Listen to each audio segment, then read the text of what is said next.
welcome back to the channel. It's Dustin. I just wanted to give you guys a quick recap of our weekend at Nitro Chaos at Edgewater Sports Park. Man, it was a busy one. It was hot. It was a good weekend, but man, there's a lot of ups and downs for us. First off, congrats to Joey Haas on his big win, getting through that hot track. Congrats to the Hill Boys, Mad Max team on a track record and a personal career best. And also Jody Austin on making it to the final. And unfortunately, he's unable to make the call. So we were pitted right next to Jody and the old weed whacker or shrub whacker, or whatever he calls that thing. But it was fun getting pitted next to him and hanging out. And so it was a good weekend. So anyway, for us, we had 3 rigs going up. John drives a race rig. I was driving the camper, Amy and I.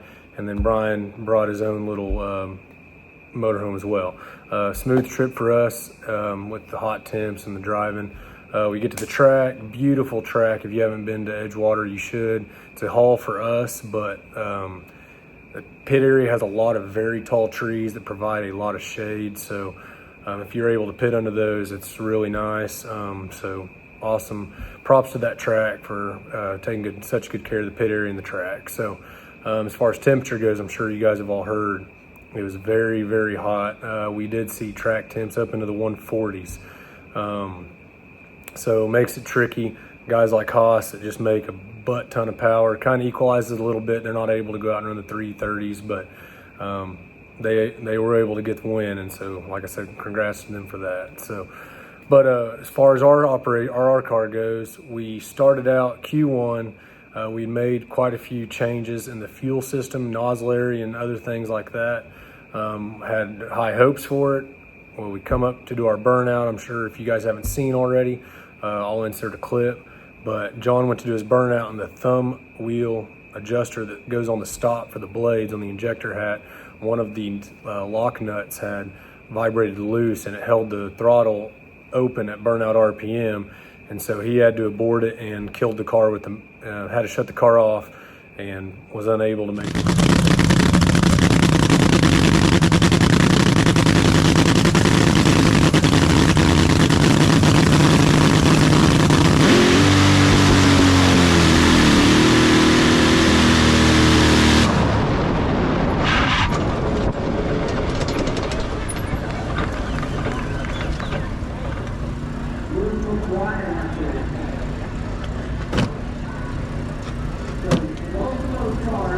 It's hung up, but I don't know why.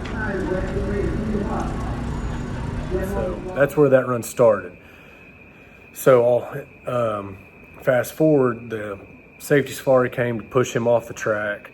And then as the very first turnoff is extremely narrow, kind of meant for junior dragsters. It's not very wide. And if you've seen our car, we have a really wide front wing on it. It's top fuel wing.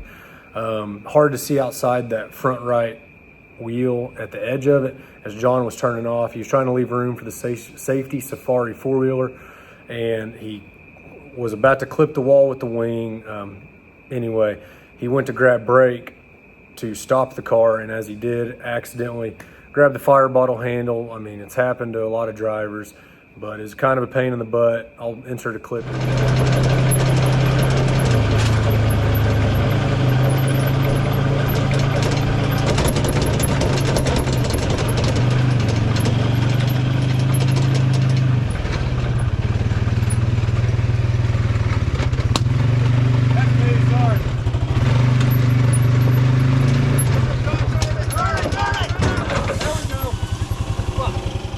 Kind of made a mess, and it set us back. We were unable to clean it and get everything back together and fresh bottles in it to make Q2. So that kind of put us behind the 8 ball. We missed Q1 and Q2 due to sloppy stuff. We should have been on top of it, but it's all good. So the next day, warm up went great, got everything adjusted right, went over the car front to back, everything's tight.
hot part of the day, 2 or 3 o'clock, I can't remember. But we go up, make a lap, 385 at 201.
Got qualified in the A field, I think number 6 in the A field.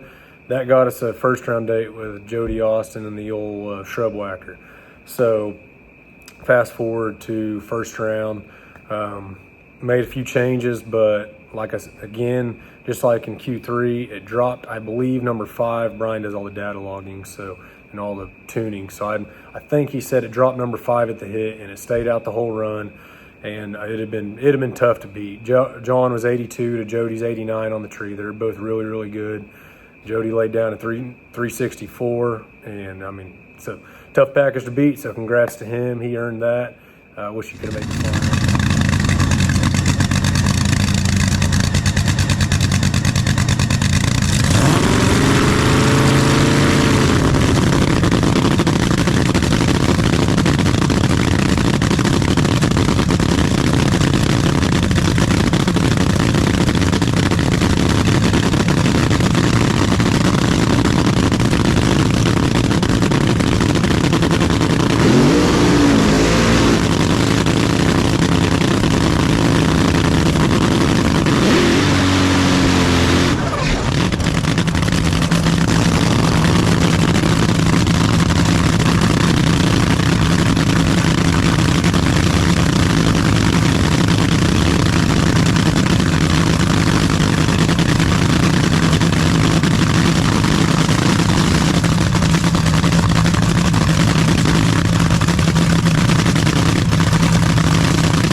Anyway, so we were done that weekend. We had a chance to watch all our buddies run the rest of the day.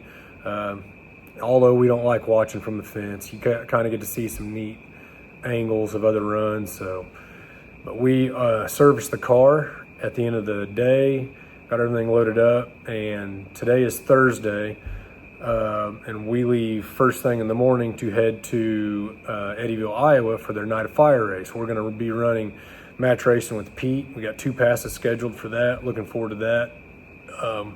Work on this tune-up a little bit more. We talking to Brian. We think we found something in the car that is just literally such a minor deal, but we think it's making the world of difference on the fuel distribution into the head. So we're going to get that fixed and hopefully come out swinging, get things lined out at Eddyville, and be ready for Mocan. So that's where we're at on our car.